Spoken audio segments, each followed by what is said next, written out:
Assalamualaikum warahmatullahi wabarakatuh. Selamat pagi, siang, sore, atau malam kepada Bapak Amer Syarif SSI MKOM. Pada kali ini kami akan mempresentasikan mini project jaringan komputer. Sebelumnya kami akan perkenalkan diri terlebih dahulu. Perkenalkan, saya Nisa Obelia dengan NIM 23140197. Saya Dinda Arya Putri dengan NIM 2314010025. Saya Priadi Juanda dengan NIM 2314011058. Saya Marcel Fidanda Manik dengan NIM 231401135. Baik, jadi pada proyek ini dilakukan analisis terhadap proses komunikasi jaringan menggunakan aplikasi Wireshark. Jadi tujuannya adalah untuk memahami bagaimana perangkat dalam jaringan saling berinteraksi melalui berbagai protokol seperti DHCP, ARP, DNS, TCP, HTTP, dan ICMP. Kita mulai di next. Oke, pertanyaan nomor 1 adalah berapa MAC address sumbernya. Jadi MAC address sumber pada gambar ini ada di 08002715B9C15. Ya, jadi ketika sebuah perangkat, misalnya laptop atau smartphone baru pertama kali terhubung ke jaringan, perangkat tersebut belum memiliki IP address. Nah, oleh karena itu perangkat akan mengirimkan paket yang disebut DHCP Discover. Nah, DHCP Discover ini adalah paket broadcast yang berisi permintaan ke seluruh jaringan. Kenapa broadcast? Karena perangkat belum tahu siapa DHCP servernya. Jadi dia mengirimkan pesan ke semua perangkat di jaringan dan berharap DHCP server yang mendengar akan merespon.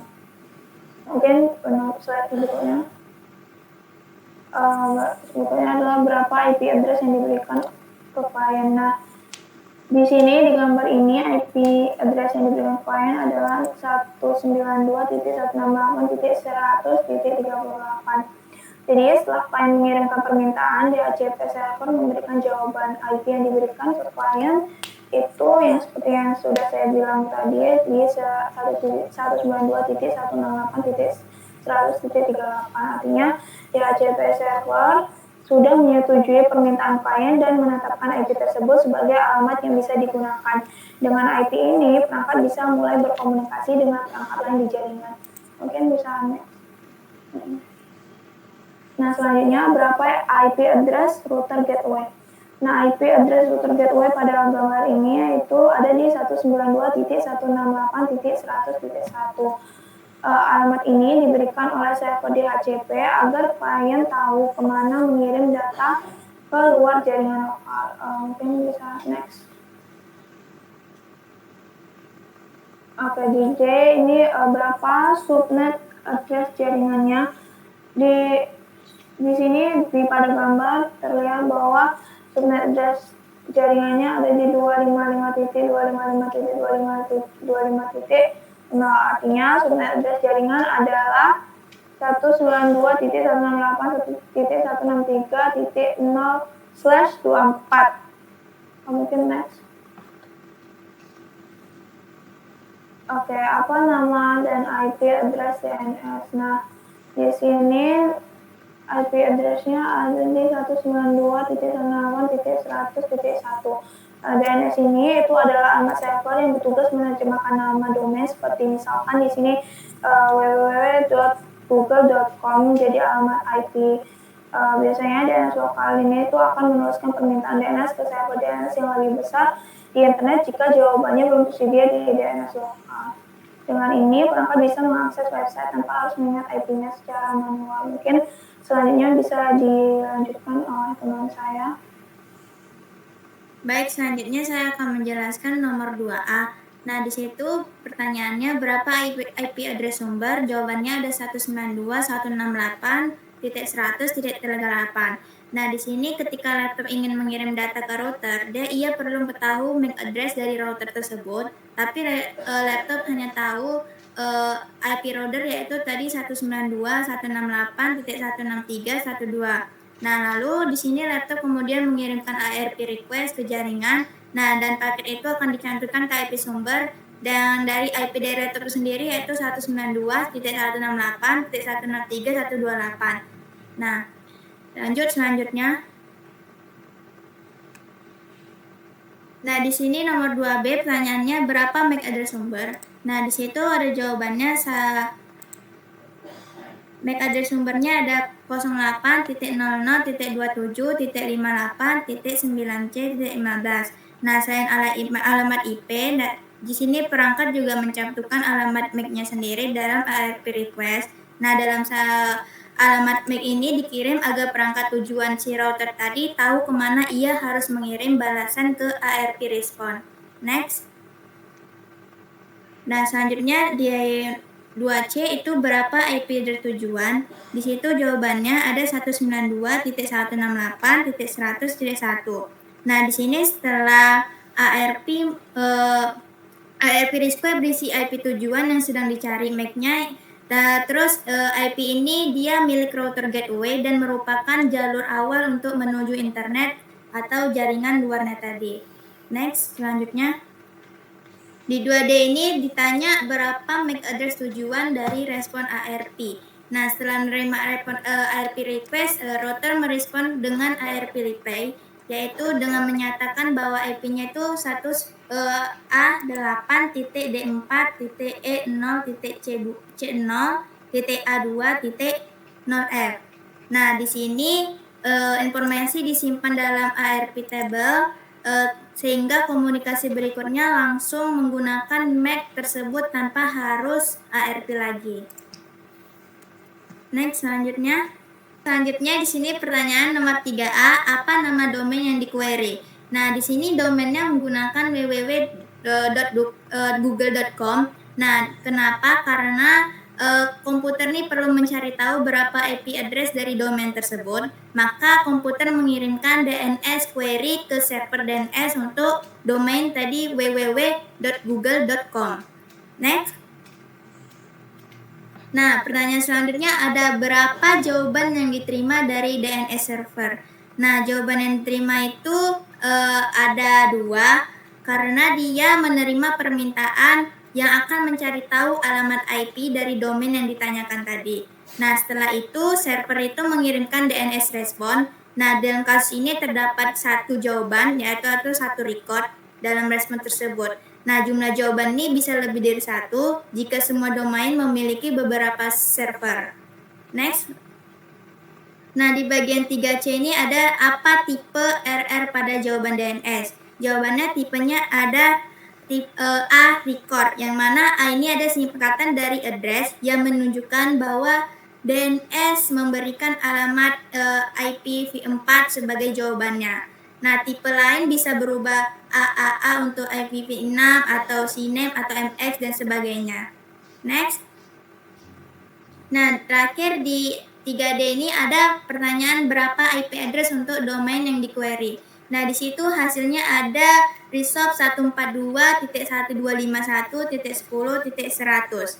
Kenapa? Karena DNS memberikan bahwa hasil domain www.google.com tadi dia menerima komputer itu menyimpan IP di cache yang akan menggunakan dalam komunikasi selanjutnya. Nah, misalnya saat membuat koneksi TCP dan mengirim HTTP. Nah, selanjutnya saya serahkan kepada teman saya.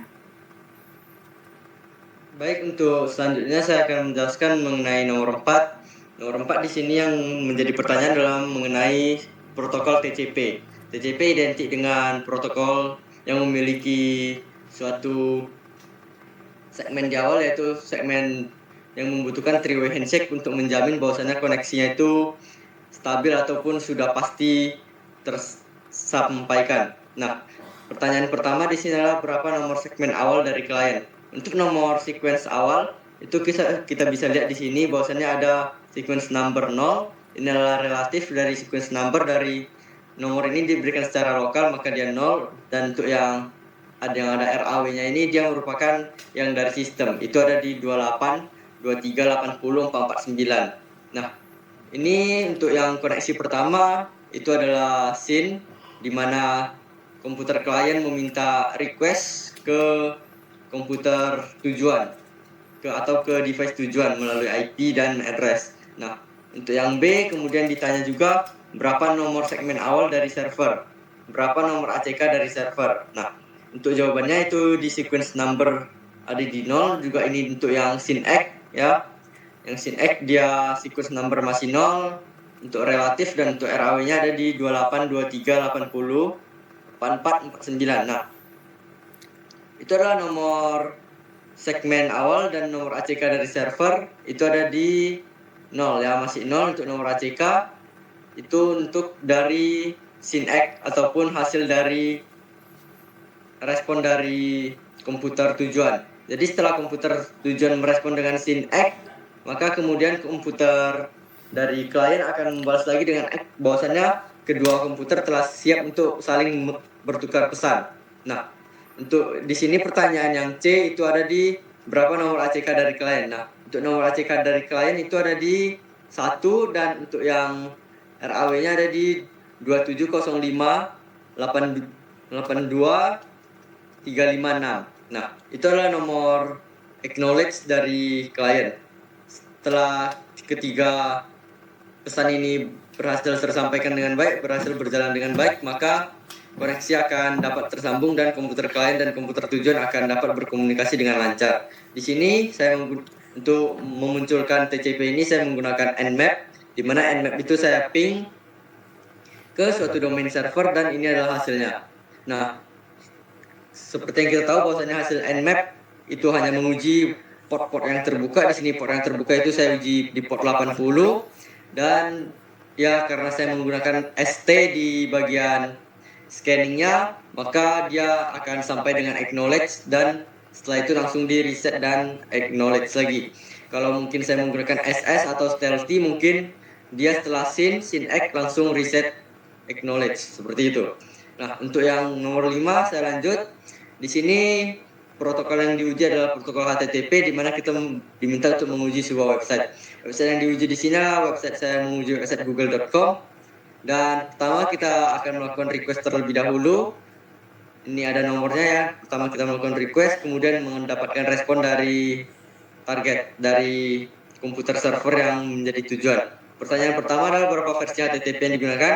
Versi HTTP yang digunakan di sini adalah 1.1, bisa dilihat dari hasil di sini.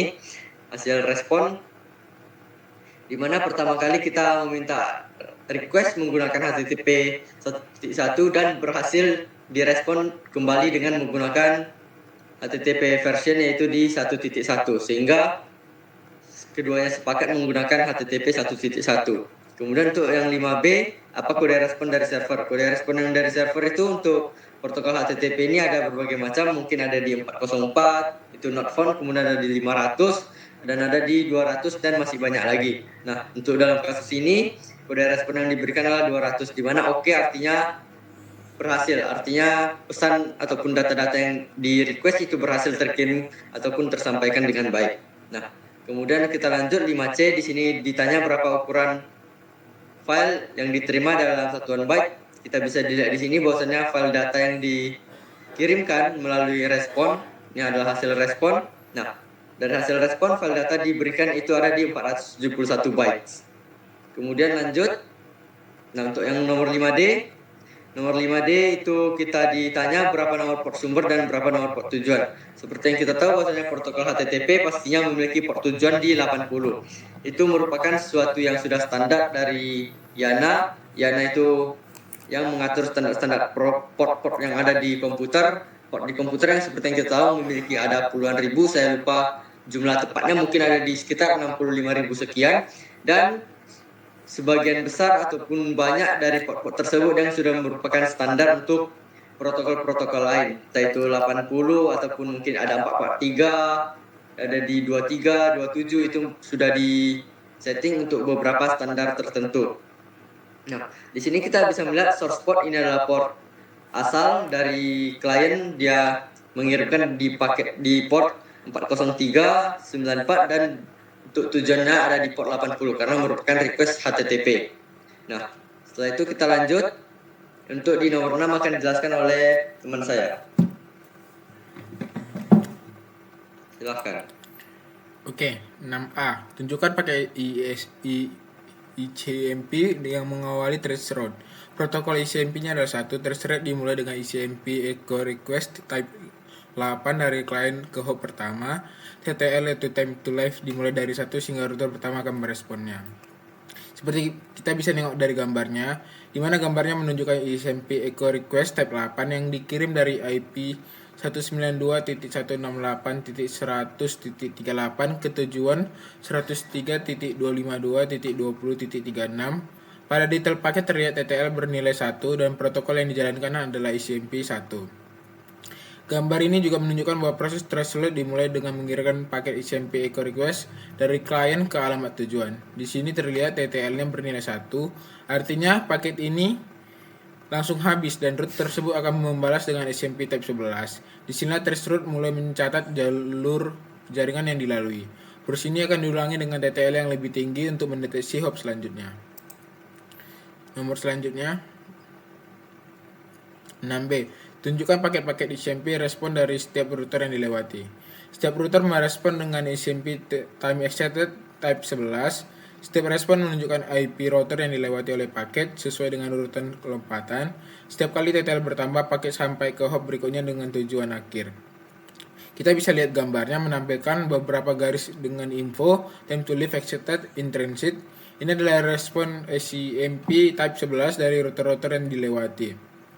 Setelah terserot mengirim paket dengan TTL 1, lalu 2, dan 3, dan seterusnya, setiap router akan merespon saat TTL-nya habis. Gambar ini memperlihatkan beberapa paket SMP Type 11 yang artinya TTL sudah expired sampai saat router tersebut. Misalnya saat TTL bernilai 1, router pertama yang membalas saat TTL bernilai 2, router kedua yang membalas, dan begitu seterusnya. Oke, nomor selanjutnya 6C CMD. Hasil transfer di command prompt menunjukkan daftar IP tiap hop, baca jalur paket dari komputer kita ke server tujuan, menunjukkan beberapa paket hop yang dilewati. IP setiap router terlihat kecuali yang menolak membalas atau ditandai dengan tanda bintang. Gambar ini kita bisa lihat gambarnya menunjukkan hasil perintah transfer Kenhan Go ID dengan daftar hop ID address yang dilewati. Ada IP seperti 192.168.100.1, ada 218.100.36 dan 17 dengan garis tanda beberapa kayak bintang gitu. Ya, itu adalah hasil dari transfer yang dijalankan lewat terminal Linux. Terlihat urutan hop dari komputer kita ke server Kenhan Go ID. IP dari setiap hop terlihat jelas seperti 192.168.100.1 pada hop pertama, pada hop ketiga dan seterusnya. Kalau ada baris dengan tanda bintang artinya router itu tidak mengirim respon SMP, biasanya karena firewall atau pengaturan keamanan. Oke, nomor selanjutnya 6C WordSack. WordSack menunjukkan detail teknis dari setiap paket train route. Tipe paket SMP time accept dengan type 11. TTL meningkat secara bertahap 1, 2, 3 dan seterusnya. Ketika TTL habis di suatu router mengirimkan ICMP respon ke laptop. Setiap ICMP time accept mencerminkan satu lompatan atau hop dalam jalur trace route. Kita bisa lihat pada gambarnya menampilkan paket ICMP dengan type 11 dari berbagai IP seperti 192.168.100.1, 103.115.83.106 dan IP ini cocok dengan IP pada hasil transfer di CMD. Gambar ini juga bisa kita lihatkan detail tangkapan ICMP dengan type 11 dari router-router yang sudah kita lihat sebelumnya di hasil transfer CMD. Misalnya 19.2.168.100.1 dan 103.155.583.106 muncul di kedua gambar. Artinya IP tersebut benar-benar mengirimkan ICMP respon saat TTL paket habis. TTL di setiap paket meningkat satu persatu sehingga transfer bisa mencatat rute sehingga bertahap. Ini membuktikan bahwa hasil transfer di CMD dan data teknis dan WordSack benar-benar saling mendukung. Selanjutnya saya kembalikan kepada teman saya. Baik, untuk kesimpulan dari yang analisis yang telah kita lakukan melalui WordSack, gimana kita menangkap setiap paket yang lewat di jaringan kita. Kita telah berhasil melakukan analisis terhadap komunikasi melalui protokol DHCP, ARP, DNS, TCP, HTTP, dan ICMP, di mana setiap kali kita melakukan pertama kali kita mendapatkan jaringan ataupun masuk ke suatu jaringan tertentu, baik itu lokal, kita akan mendapatkan suatu IP. IP yang kita dapat biasanya adalah private. Ya, IP private itu ada 3, mulai dari 192.168 ataupun di 10 ataupun di 172 kalau saya tidak salah. Nah, di IP-IP tersebut kita akan diberikan berbeda-beda dalam suatu jaringan lokal, dan kita akan bisa mendapatkan IP publik dari ISP kita. Nah, dari itu untuk DHCP. Setelah kita mendapatkan DHCP, kita lanjut ke ARP. ARP adalah suatu tabel ataupun data di setiap device kita, di mana kita ketika kita melakukan suatu request ataupun ingin mengirim pesan ke perangkat-perangkat yang ada di suatu jaringan lokal terutama, kita membutuhkan MAC address dan juga IP address device tersebut dalam jaringan itu. Nah, kita dapat mendapatkan MAC address dari perangkat yang ingin kita tuju melalui ARP request, dan nantinya ARP request tersebut akan disampaikan ke broadcast untuk ke seluruh device yang ada di jaringan tersebut, dan akan mendapatkan respon berupa MAC address dari device yang akan kita hubungi. Nah, kemudian DNS ini adalah domain name server. Sebelumnya saya jelaskan dulu, tadi DHCP adalah Dynamic Host Configuration Protocol dan ARP adalah Address Resolution Protocol, dan untuk DNS adalah domain name server, di mana di sini akan tersimpan hubungan antara domain dan juga IP. Jadi ketika kita mengakses suatu domain, terutama menggunakan domain name seperti contohnya google.com, maka yang sebenarnya kita akses adalah kita membutuhkan IP address dari google.com tersebut. Nah, untuk mendapatkan IP address dari google.com tersebut, kita membutuhkan DNS server. DNS server ini akan menyimpan misalnya google.com itu ada di IP-nya berapa. Nah, kemudian kita lanjut untuk TCP. TCP adalah bukan suatu protokol untuk komunikasi, dan komunikasi ini identik dengan three-way handshake, di mana komunikasi tersebut pasti terjadi dan suatu komunikasi yang reliable untuk antara dua host end to end. Untuk TCP identik dengan three-way handshake, di mana pertama dilakukan SYN, kemudian SYN-ACK, dan dibalas lagi dengan ACK. Di mana ketika three-way handshake terjadi, artinya kedua device sudah siap untuk berkomunikasi. Untuk HTTP ini adalah suatu protokol terutama untuk kita ketika mengakses suatu website, di mana diakses dengan port 80. Dan ICMP adalah ketika kita melakukan traceroute, tadi seperti pada contoh di nomor 6, kita melakukan traceroute ataupun kita menguji rute-rute yang dilewati oleh paket kita ketika kita mengakses ke suatu website. Kemudian kita lanjut di kesimpulan. Kita juga ada semua proses menunjukkan pemahaman alur komunikasi jaringan seperti yang sudah saya jelaskan tadi, dan juga wiretap efektif sebagai tools untuk memverifikasi komunikasi end-to-end antar user. Kemudian itu untuk kesimpulan dari saya.